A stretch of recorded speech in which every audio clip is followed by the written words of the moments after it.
Assalamualaikum warahmatullahi wabarakatuh. Halo semuanya, selamat malam. Kembali lagi bersama saya.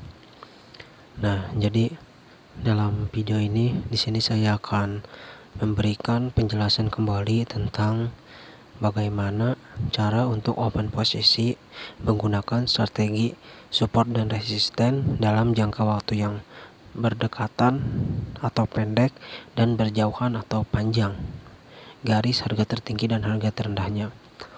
Nah, oke. Buat teman-teman yang suka bertanya atau bingung bagaimana cara untuk open posisinya. Nah, di sini saya akan jelaskan dengan detail, dan saya juga akan menjelaskan bagaimana bentuk candlestick ketika berada di titik jenuh atau berada di titik harga resisten atau harga support atau harga tertinggi dan harga terendah.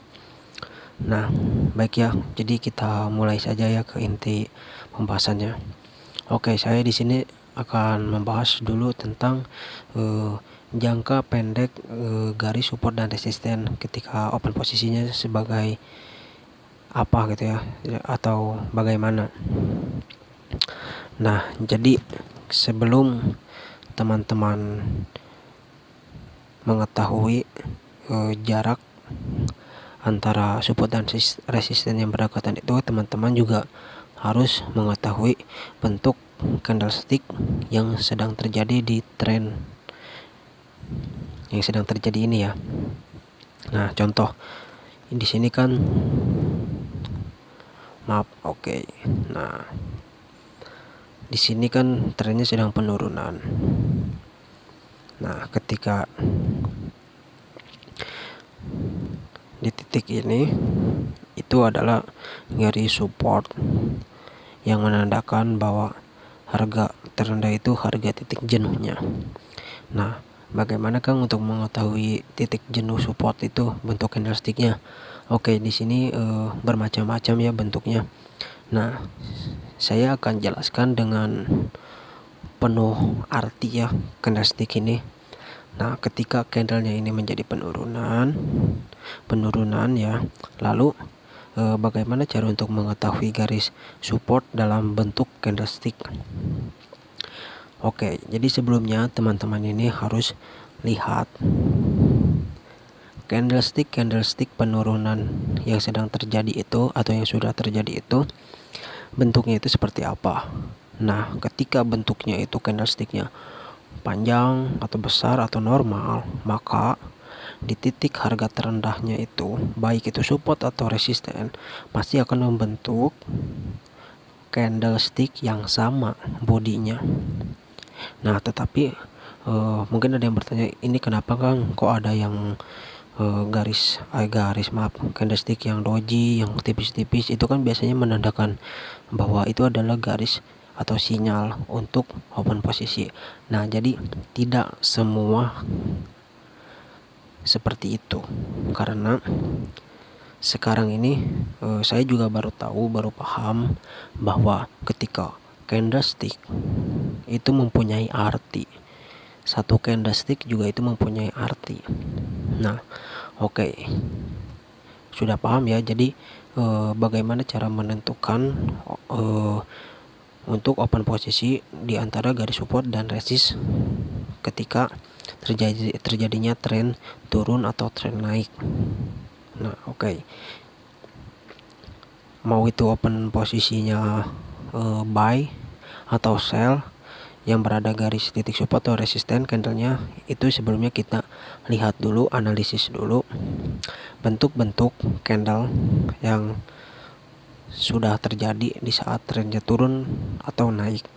Nah, ketika trennya turun itu seperti ini kan didominasi oleh candle-candle yang bodinya itu wow gitu ya, lebih dari normal lah, abnormal, dan ada juga yang normalnya. Maka ketika dia membentuk garis support, dia juga akan membentuk garis supportnya itu dimana candlesticknya itu sama body-bodinya seperti yang candle-candle sebelumnya. Nah, ketika ada, nah dengar ya, pahami. ketika ada candle kecil doji atau body candlesticknya itu tipis, kalian jangan terpancing untuk open posisi. Nah, karena ketika candlenya itu yang sudah terjadi banyak terbentuk yang panjang-panjang atau normal, maka itu bisa jadi kocekan atau slidingan ya. Jika kalian open posisi di situ, kalian ini kayaknya bakalan buy, ini kayaknya sell nih ketika candle doji di bawah atau candle doji merah atau hijau itu buy atau sell. Itu jangan terpacu, jangan terkocek dengan bentuk candlestick seperti itu. Makanya kita sebelum open posisi, sebelum trading, kita harus benar-benar dulu memahami strategi apa yang kita akan gunakan, yang strateginya ini cocok di keadaan trend seperti apa. Nah, jadi jangan asal-asalan trading karena resikonya itu besar. Apalagi jika prinsip Anda ingin mendapatkan profit konsisten dan memasang harga yang lebih tinggi. Nah, itu adalah salah ya. Saya sendiri ketika berprofit konsisten itu lihat harga pasangnya itu cuma $1, $2. Nah, kenapa? Karena di situ saya juga menganalisis kenapa candle ini terbentuk dan bagaimana kita akan open posisinya. Jadi ketika saya mendapatkan loss juga saya tidak mendapatkan rugi yang besar. Bahkan saya mendapatkan ilmu atau pengetahuan yang baru. Kenapa saya loss? Disitulah saya belajar dari kekalahan, belajar dari kegagalan. Disitulah kita harus bisa memahami strategi apa yang harus digunakan dan bentuknya itu seperti apa trennya. Nah, oke ya. Jadi itu penjelasan ketika bagaimana cara untuk open posisi dalam keadaan support dan resisten itu dalam jangka pendek atau jangka panjang. Nah, itu ya, dalam jangka pendek juga sama. Dalam jangka pendek juga sama. Kita lihat si candlesticknya itu terjadinya seperti apa, didominasinya seperti apa, bukan didominasi warna ya, bukan didominasi warna, tapi didominasi bagaimana bentuk pola candlesticknya. Nah, seperti itu. Mau itu jarak antara resist dan support. Supportnya itu adalah bentuk candlesticknya besar atau pendek. Yang penting kita mengetahui bahwa bentuk candlesticknya itu seperti apa. Seperti apa. Nah, ketika kita sudah tahu didominasi, ketika candlenya itu ada yang besar-besar, panjang-panjang, ya kita bisa tahu bahwa antara support dan garis resistennya itu akan berdekatan. Jika candlesticknya itu normal-normal, nah kita juga harus tahu bahwa antara garis support dan resistennya itu pasti tidak terlalu dekat. Nah, contohnya seperti ini. Ini kan garis resist, ini garis support, ini garis resist lagi. Kenapa jaraknya berdekatan? Karena si candlesticknya itu terbentuk dengan besar-besar, panjang-panjang. Jadi diibaratkan gini ya. Ketika kita ingin menaiki tangga menuju lantai yang ke atas, maka kita akan berjalan lebih lama. Nah, tetapi kalau kita ingin berjalan menuju lantai yang atas itu dengan cepat, kita pasti menggunakan lift. Karena itu akan lebih cepat dan nyaman dan tidak akan terasa. Nah, seperti itulah diibaratkannya. Jadi ketika candlenya ini terbentuk body yang besar, panjang, maka ketika itu garis support dan resistennya itu pasti akan dekat jaraknya. Oke, tetapi tolong jangan terpancing dengan bentuk-bentuk pola candlestick yang dianggap bahwa ini support atau ini resisten, jangan. Tapi kita harus bisa menganalisis di candle yang sebelumnya atau di jangka waktu sebelumnya. Nah, jika kalian ingin menggunakan support dan resisten dengan jangka panjang untuk open posisi jangka panjang 3-5 menit, kita bisa membandingkan dengan garis support dan resisten sebelumnya. Nah, contohnya seperti ini. Ini garis resist, ini support. Maka ketika teman-teman mengetahui bahwa ini resist, ini resist, ini resist, ini support, resist. Nah, maka teman-teman pasti akan mengetahui. Contoh ketika candle yang sedang terjadinya di sini. Nah, ketika teman-teman ingin open posisi jangka panjang 3 atau 5 menit atau bahkan lebih, maka teman-teman harus bisa mematok jarak atau keberadaan garis resist dan support di jangka waktu sebelumnya. Nah, ketika teman-teman sudah mengetahui, maka disitulah teman-teman pasti bisa mematok berapa menit kita akan transaksi. Nah, seperti itu. Untuk pola candlesticknya tadi kan saya sudah jelaskan, ketika trennya ini mau turun atau naik. Nah, bagaimana cara untuk open posisi di keberadaan garis support dan resist? Maka kita harus melihat dulu tren yang sudah terjadi itu bentuk candlenya seperti apa. Nah, seperti itu maka tidak akan jauh, garis support dan resistennya juga akan terbentuk candlenya seperti itu. Nah, jika ada teman-teman juga yang bertanya, Kang, kalau misalnya pas di bawahnya itu garis support atau candlenya ini menjadi doji, menjadi kecil, itu bagaimana? Oke, kita jangan open posisi. Saran saya jangan dulu open posisi. Karena apa? Nah, kita lihat ya. Kalau misalnya ya tren ini belum terjadi.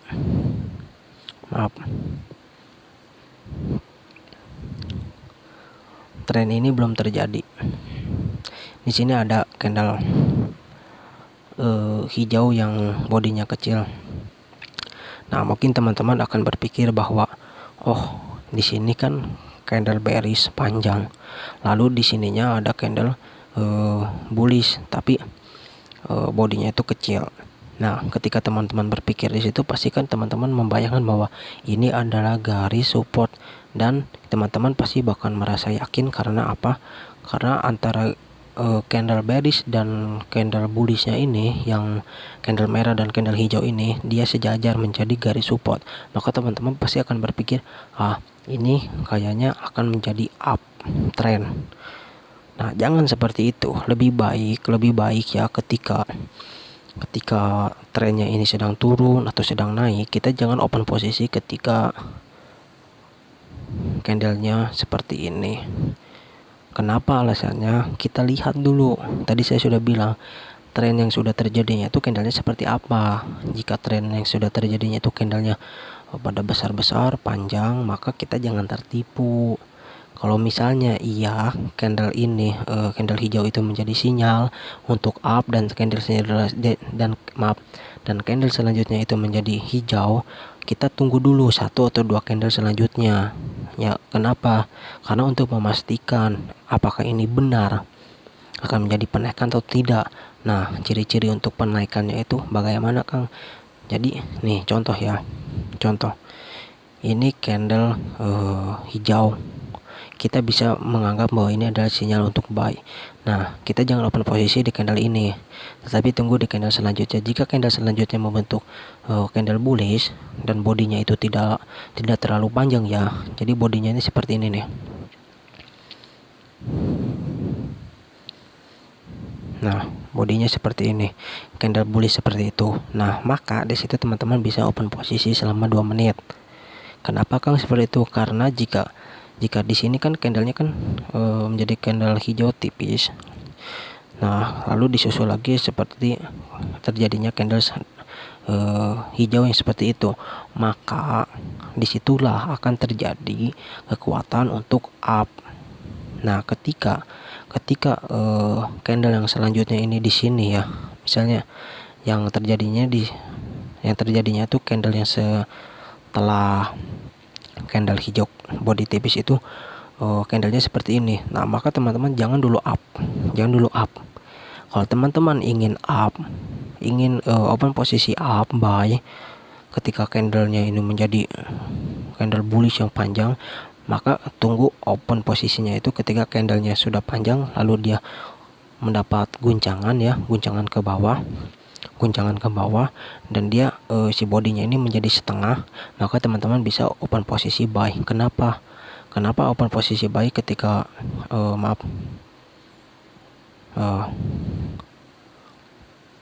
kenapa teman-teman harus open posisi buy ketika candle hijaunya itu di atas lalu dia mendapatkan guncangan ke bawah, dan teman-teman open posisi di tengahnya itu ketika candle hijaunya itu menjadi guncangan ke bawah. Nah jadi disitulah adalah sinyal bahwa ketika candle ini sudah terbentuk jadi hijau lalu dia ada guncangan ke bawah membentuk candlenya setengah, itu kita bisa open posisi buy. Karena ketika candle ini sudah menjadi guncangan ke bawah, dia akan naik lagi ke atas, dan nanti candle selanjutnya itu akan menjadi bullish candle hijau. Nah seperti itu. Nah untuk candle bearishnya, untuk open posisi sellnya seperti apa, sama seperti itu penjelasannya. Karena jika kita menggunakan garis support dan resisten dengan jangka panjang atau jangka pendek, kita harus lihat dulu tren yang sudah terjadinya ini candlenya seperti apa. Jika candlenya seperti tadi, seperti ini, panjang-panjang besar, nah kita tunggu ketika berada candle merahnya itu di bawah dan membentuk body yang hampir sama atau normal seperti candle sebelumnya, maka lihat itu berada di bawah, paling bawah. Lihat di jangka waktu sebelumnya itu berada di candle itu berada di paling bawah atau masih agak atas. Nah ketika candle itu berada di paling bawah atau agak atas sedikit, kita tunggu candle selanjutnya. Jika candle selanjutnya menjadi candle bullish naik, maka tunggu open posisinya ketika candlenya itu turun lagi ke bawah guncangan. Nanti dia juga akan naik lagi sendiri. Atau misalnya teman-teman ragu untuk open posisinya di situ, teman-teman bisa open posisi di candle selanjutnya. Tunggu aja candle dua candle lagi lah. Ketika terbentuk garis candle merah seperti ini, tunggu 2 candle lagi, maka teman-teman bisa open posisi buy. Nah open posisinya open posisi buy-nya itu berapa menit, Kang? Open posisi buy-nya itu 2 menit. Kalau misalnya teman-teman 2 menit ragu, teman-teman bisa open posisi selama 5 menit. Nah seperti itulah. Oke ya, mungkin cukup sekian penjelasannya. Karena menurut saya strategi yang paling ampuh itu adalah strategi support dan resisten, dibanding teman-teman menggunakan strategi dengan indikator SMA, stokastik apa. Itu sangat benar-benar mempengaruhi psikolog kalian ketika ingin bertrading menggunakan banyak indikator atau banyak strategi yang langsung dikolaborasikan. Nah seperti itu ya. Oke ya, mungkin cukup sekian yang bisa saya sampaikan. Jika ada teman-teman yang belum bisa memahami saat bertrading menggunakan strategi support dan resisten, teman-teman bisa bertanya di kolom komentar. Jangan lupa ya subscribe, like, dan share. Dan jika teman-teman ingin bermain, belajar, dan memperdalam ilmu trading, teman-teman bisa gabung di grup Telegram saya. Linknya sudah saya cantumkan di deskripsi. Oke, sekian. Wassalamualaikum warahmatullahi wabarakatuh.